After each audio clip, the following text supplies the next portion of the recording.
Greetings, everyone. I'm Mar. Once again, this is my opinion. As you can tell from the title up there, this is my review of the 2017 historical comedy, The Death of Stalin.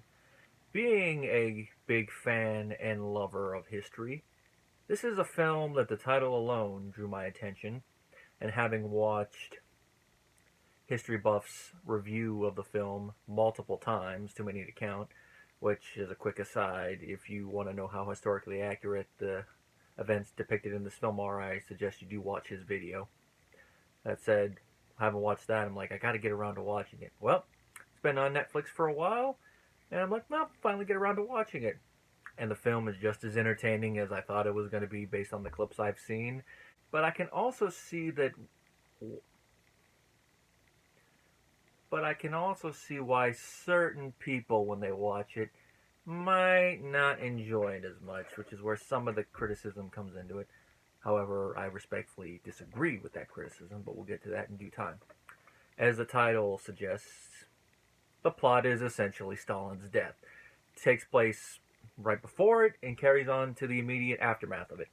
Now, just to summarize, some of the events depicted happened months after Stalin's death, so one of the historical inaccuracies I will address is that some events are compressed and other ones actually didn't happen around there, like the opening concerto scene that Stalin requests a copy of, and they have to run to try to get a recording of it because the thing he was listening to was only live on the radio and not being recorded.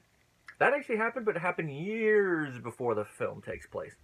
But it's a nice little way to introduce Stalin, introduce Soviet Russia, and also how everyone's walking on eggshells when it comes to we don't want to annoy Stalin, we don't want to annoy anyone working directly under him. We're gonna get killed. We're not gonna get killed. Sets the tone nicely, and it shows that okay, this is a comedy, but this is the type of comedy it's gonna be. The humor is gonna be a little edgy.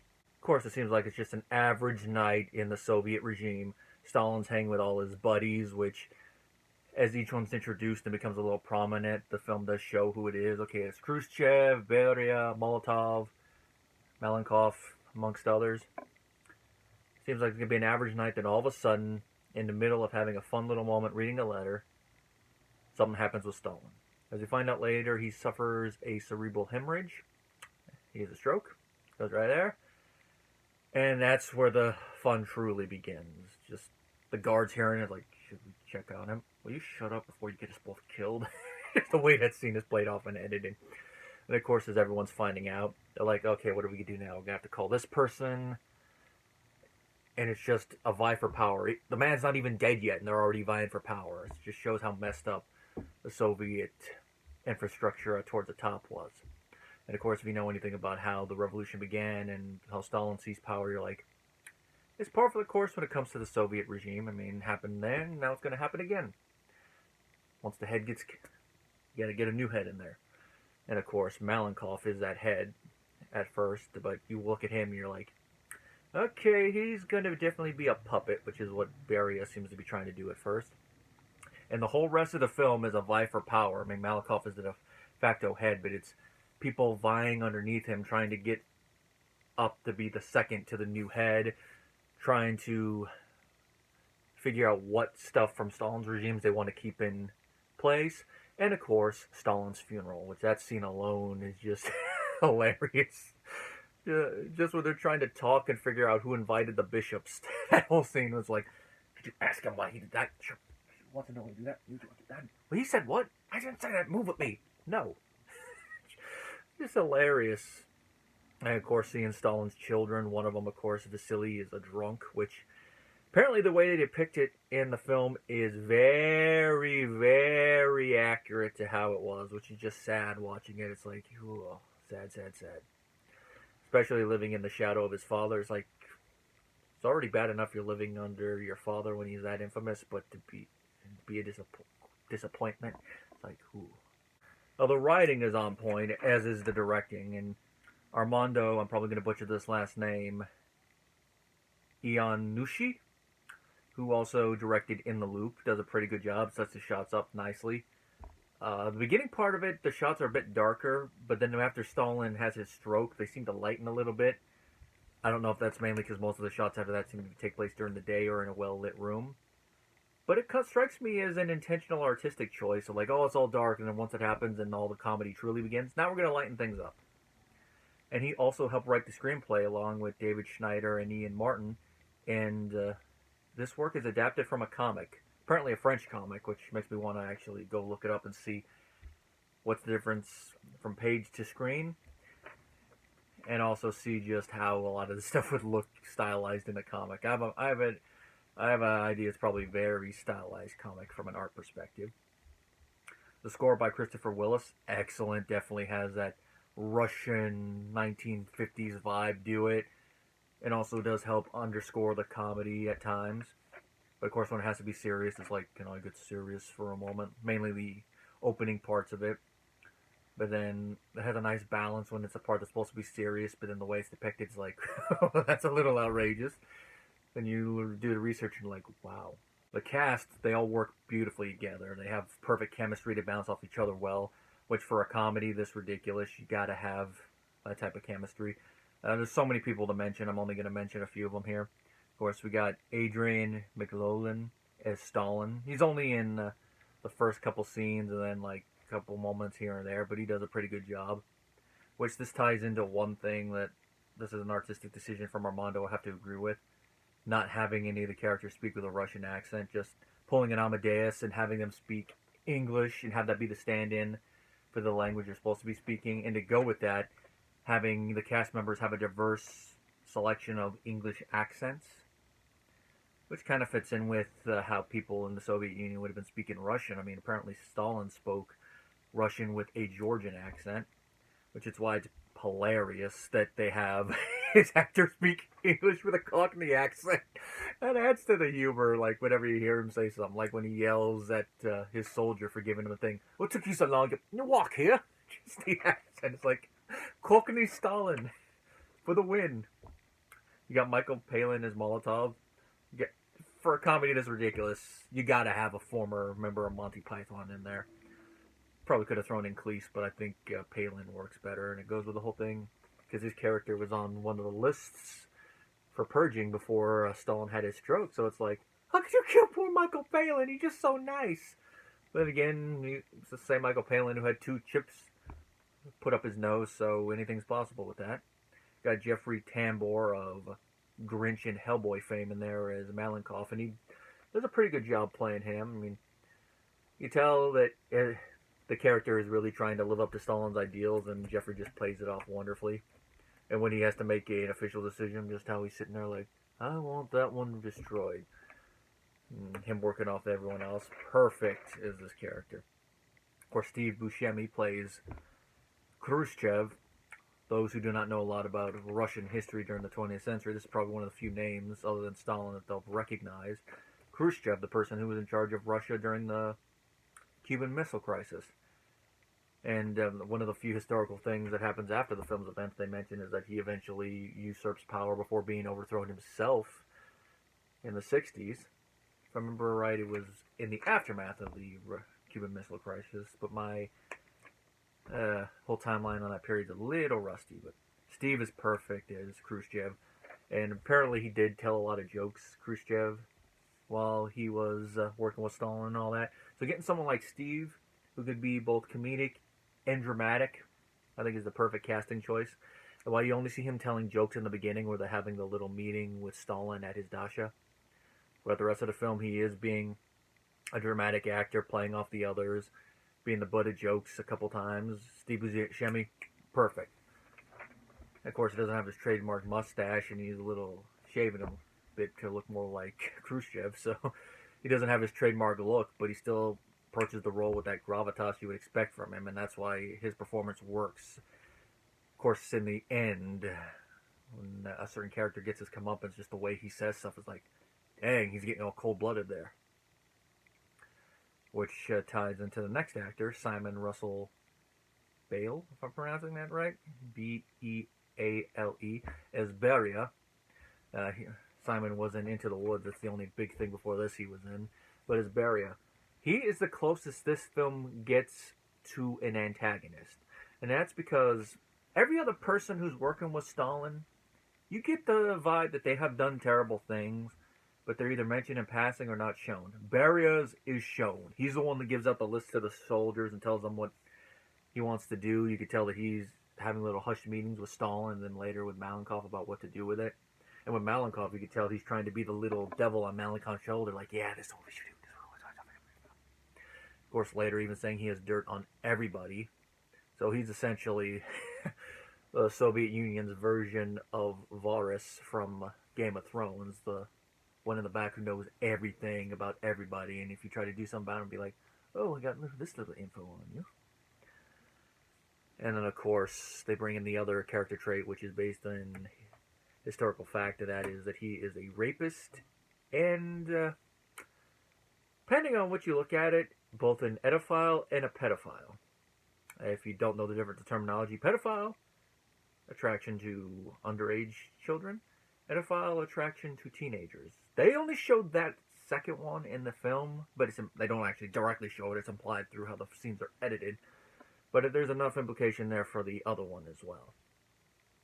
And they only hint at this a little bit through how some of the scenes are shot, but apparently in real life, Beria, once he was done with them, he would send them on their way with flowers, and accepting the flowers in his warped, twisted mind was retroactively them consenting, and apparently if the female did not accept the flowers, Beria, a sick individual. So, in the very end, when the entire party, except for Malenkov, but he just stands by and lets them do it, decide that they're going to have their coup d'etat against him and do a mock kangaroo court type trial and then shoot him, you have no sympathy for him. And this is a very dark moment. I couldn't help but chuckle at, but that's because looking at this guy, he's a terrible human being, so he deserves what it is. And just the way that Simon is like, please don't shoot me, just adds to it, because it's like, that is something he's probably heard 1,000 times from people that Stalin had him kill personally, people that he saw being tortured. So it's, as a famous wrestling commentator once said, turnabout fair play, and you have no sympathy for the man. It's just desserts. It's poetic justice, if you will. And then, of course, them all, Khrushchev, like, I will bury you in history. This film buries him, as it were. Jason Isaacs as Field Marshal Zhukov. Another perfect casting choice there. He is the perfect Field Marshal. And it's just beautiful that he plays a character with a Yorkshire accent. And as he even put it himself, the bluntest people I know are Yorkshiremen. And that accent works perfectly for a lot of the scenes. Like the scene where they're just him and Buscemi where they're talking about their little plan. Just the way he says stuff. I'm going to have to report this conversation. Then other scenes, like his introduction scene from the moment he throws off his jacket and he starts talking to the others. You're like, oh, this is a good character. So I wouldn't fault somebody if this was their favorite character in the movie. And then when he comes in and he has the 2 machine guns under his jacket. Well, you're dating for this evening, boys. There's so many good moments. And then when he storms into the room and they arrest Beria. You just gotta love Jason in this film. I have to say he probably is my favorite of the minor characters in the film. Then we got Olga Kirilinko as Maria Yudina, who is the pianist who sends the note to Stalin, which, as I mentioned earlier, that whole thing actually happened. But in real life, her note wasn't as blatant as it was here. If she had sent a note that blatant in real life, I have a feeling Stalin probably would have had her at least picked up and then spoken to, maybe slapped around a few times, not killed, since she was his favorite pianist, which is why when everyone else was like, hey, do you want us to have her killed? Nope. And even with that, he still listened to that concerto for years after he requested it. But here it's very blatant, just the way that Stalin laughs at it. You could tell he thinks it's the highest form of comedy. Of course, makes you wonder within the universe of the film, what would have happened if he had not had this joke? Probably would have had her picked up and talking to, at the very least, and been like, this cracks me up.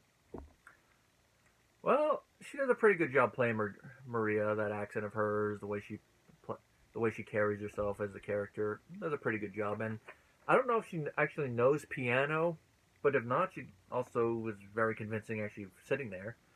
I was more paying attention to how she carried herself than whether she was actually hitting the notes correctly. So those of you who actually know piano and know everything, you'd probably be able to tell me whether she convincingly does it there. I know I brought it up earlier. I know in Amadeus that's how convincing every hand movement was. Other films she was in, Olga, were Quantum of Solace, still need to watch, and Oblivion. By Hollywood accounting, according to IMDb, would be a flop because it made only about $2 million over its budget, which, as I've mentioned time and again, by Hollywood accounting, you have to at least make double your budget back to break even. Which is just one example of how Hollywood just cooks the books in weird ways. There's other things. You always hear stories about people that make deals about, no, once this starts going into the black ink, we get a percentage of the profits, and then the studios always put stuff around to try to avoid having to pay out. But it was a critical hit. The critics loved it. But because of the nature of the film and how touchy the people in Russia are about the subject of Stalin and the regime that followed, which, considering everything that happened there, I mean, that's one thing I'm not really going to touch on heavily here, but if you want to, I highly recommend you do watch that History Buff's video on it, because he does go into depth. The only thing I'll say here is that we always label people we don't like Hitler. Stalin probably should be used a little bit more, because he was just as bad, if not worse, than Hitler when it comes to the treatment of other people. But here are some of the things that was said about the film by people in Russia, which, by the way, it was banned there 2 days afterwards, and last I checked, I think it is still banned there. There are some people that do get the humor and all that, but these are a couple things that were said about it. The film desecrates our historical symbols. The Soviet hymn, orders and medals, and Marshal Zhukov is portrayed as an idiot, an affront to Russia's World War II veterans. And that came from a cultural ministry board member who will remain nameless. It's like, just reading that, I'm like, did we watch the same movie? Well, then again, people are going to get triggered. Remember, there were the priests that got triggered by Monty Python's Life of Brian, and apparently they didn't even see the first part of the movie, so they thought Brian was Jesus. And they're like, you guys are not getting the point of the movie. I didn't get in any of the scenes that Zhukov was an idiot. Desecrates historical symbols? If anything, it makes fun of the whole power thing within the Soviet government and just how quick everyone is to turn on everybody and start factioning once there's a space in a power vacuum. And this is something said by Stalin's great-grandson. Criticism is pointless. What is the point of criticizing those inhumans? How can it be human when the death of a person is a source for laughter? I think you're letting your blood tie cloud your judgment there. If there's anyone whose death should be lambasted, it is Stalin. And I'll add this.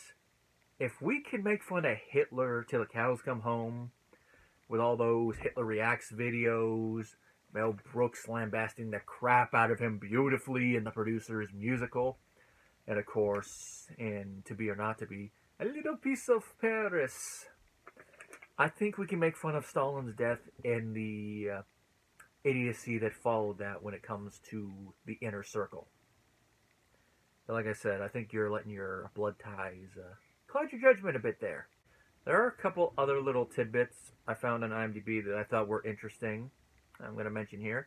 The young doctor that we see in the earlier scenes, which is the butt of a couple jokes, is played by the director's son, Emilios. I'm like, okay, that explains why he's in there, but it's a nice little joke. The end credits scene alludes to the Soviet government erasing purge people from photos, which also inspired something similar in 1984. The Unpersons. Thought that was a nice little reference there, especially since the first few people we see are people that we see get killed off in the film. And the line that Nikita says to bury his corpse, "I will bury you in history."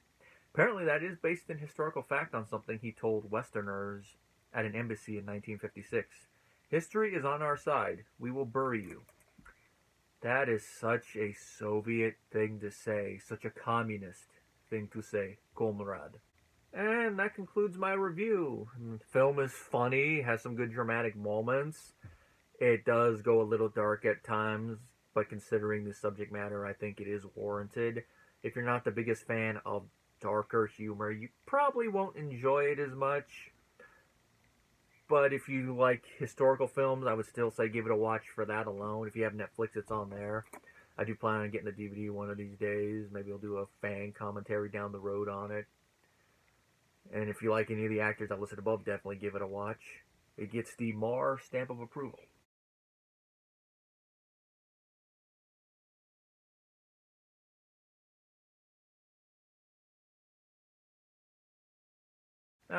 There's a couple other little tidbits. There are a couple other little tidbits that I saw in my. There are other.